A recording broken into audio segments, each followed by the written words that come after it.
I officially accept your nomination to be Vice President of the United States of America. I pledge to every American, no matter your party, I will give you everything I have to serve you and to make this country a place where every dream you have for yourself, your family, and your country will be possible once again.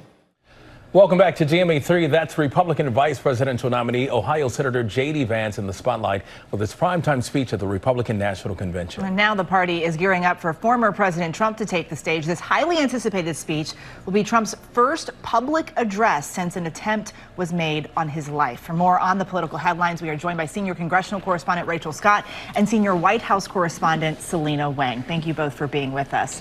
Selina, let's start with you. Before we get into the RNC, President Biden tested positive for COVID-19.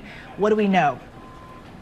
Yeah, well, Eva, the timing here could not be worse for President Biden. This is the very moment when he needs to be out there proving that he has the stamina to stay in this race. And now he comes down with COVID. So he's now isolating here in Rehoboth, Delaware, and this is putting his campaign temporarily on hold.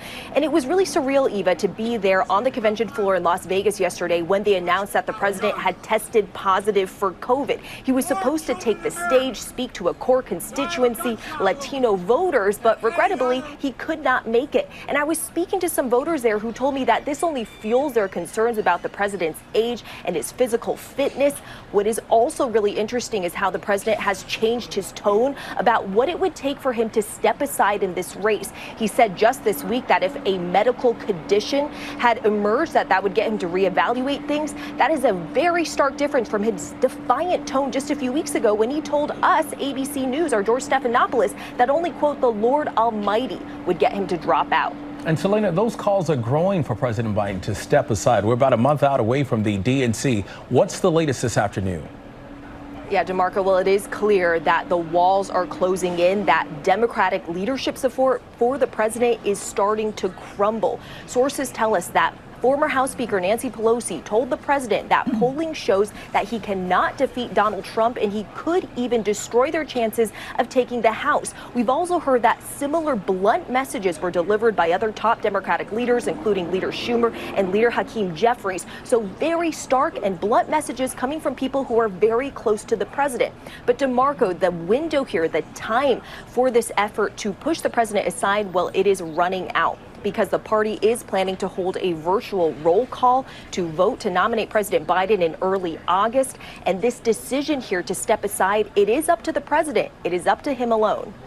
Rachel, you are there at the Republican National Convention in Milwaukee. J.D. Vance had his big debut as Trump's running mate last night. What were the key takeaways from his speech?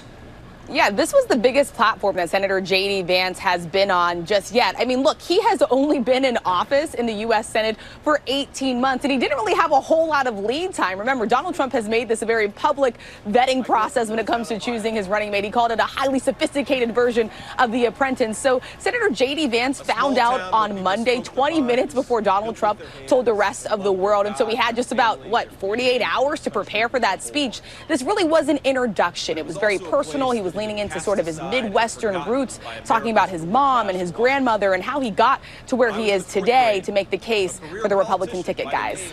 And Rachel, the former president is expected to take the stage tonight to address the RNC. He's going to talk unity, but what else could we expect to hear from the former president? Yeah, and look, Donald Trump has said flat out that he had one version of this speech, and then that attempted assassination happened on Saturday. But the Donald Trump that we have seen for the past 3 days inside of the convention hall is a different Donald Trump. It's an emotional Donald Trump. We told that he has been very emotional from this experience. So it will remain to be seen how that is conveyed tonight and whether or not former President Donald Trump has a new message going forward, including with those defining images from that campaign. And all eyes will be watching to see that speech tonight. Senior congressional correspondent Rachel Scott, senior White House correspondent Selina Wang, thank you both for being with us. Good to see you guys.